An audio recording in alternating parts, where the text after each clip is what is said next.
Welcome to the Get Well With Me podcast. I'm your host, Adrienne of adrienneheart.com. I love you no matter what you eat, and our philosophy here is excellence, not perfection. Together, we explore the healing benefits of a mostly plant-based lifestyle while embracing the idea that happiness is homemade and our life is only as good as our mindset. Please subscribe to this channel on iTunes, Google Play, Castbox, YouTube, or your favorite listening app. So let's get into the episode.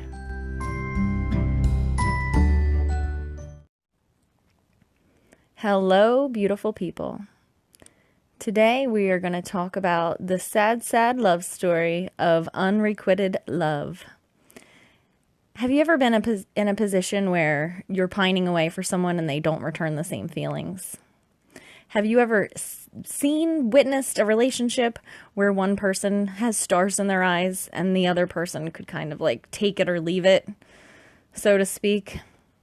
I always feel so bad for that person that is burning away, pining away for someone that just doesn't love them back or doesn't love them as much.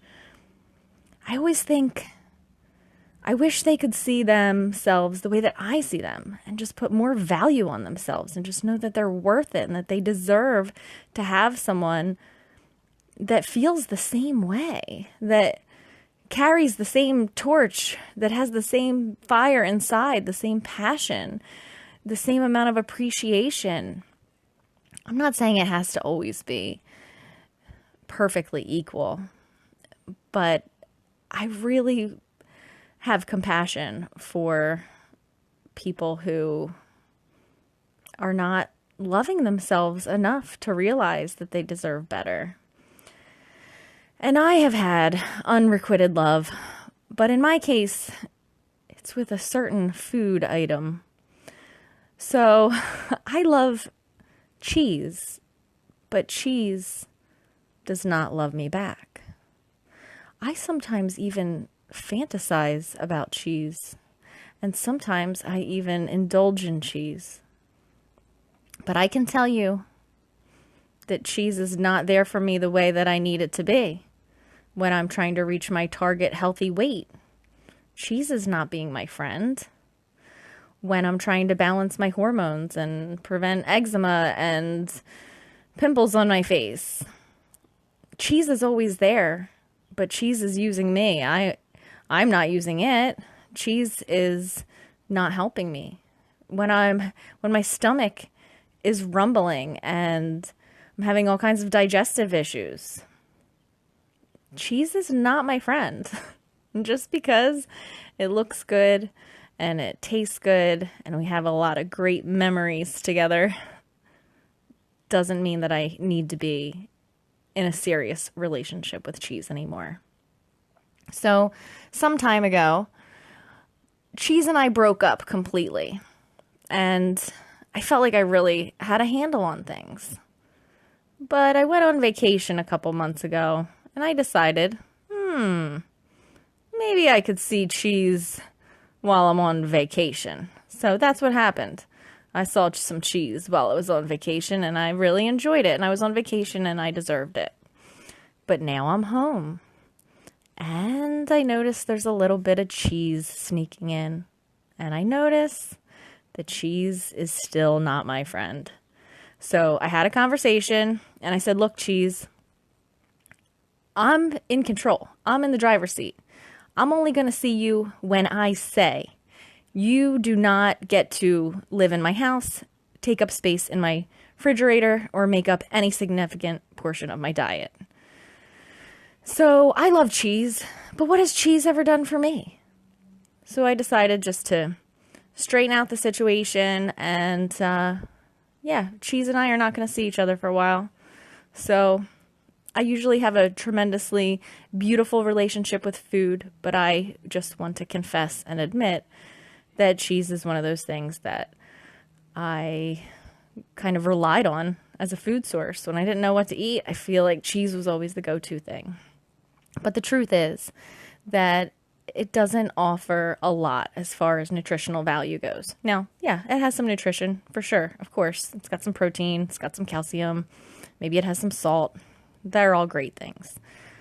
But it takes more than it gives. And in any relationship where one person is taking more than they give, it's not sustainable. And the negative effects start to add up. So I'm going to protect my healthy hormone levels and my healthy body weight and my healthy complexion and my healthy cholesterol. And Cheese and I won't be seeing each other for a while. The reason that I share this corny, or should I say cheesy, little story with you is because sometimes all we need to do is reframe things in our mind, and we can make the most progress that way. If I said, Cheese, I'm going to use all of my willpower to try to not eat you, I probably wouldn't do really well. But when I look at it like I'm in control, I'm not saying I'm never going to see Cheese again, but I'm calling the shots now. That's a different view. That's a new and fresh way to see health and wellness. That we're in charge. We can take responsibility for the relationship that we have with food, and not necessarily in general, maybe specifically. So maybe there's some food that you need to see more of. You can think about that a little bit. But just sending you out lots of love, and I will see you on the next one.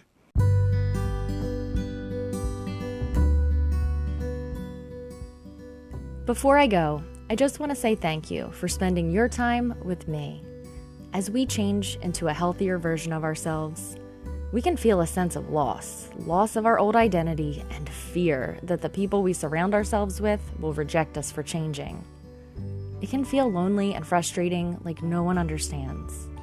When I started getting healthy, I wasn't getting much support from friends and family, so I started looking online.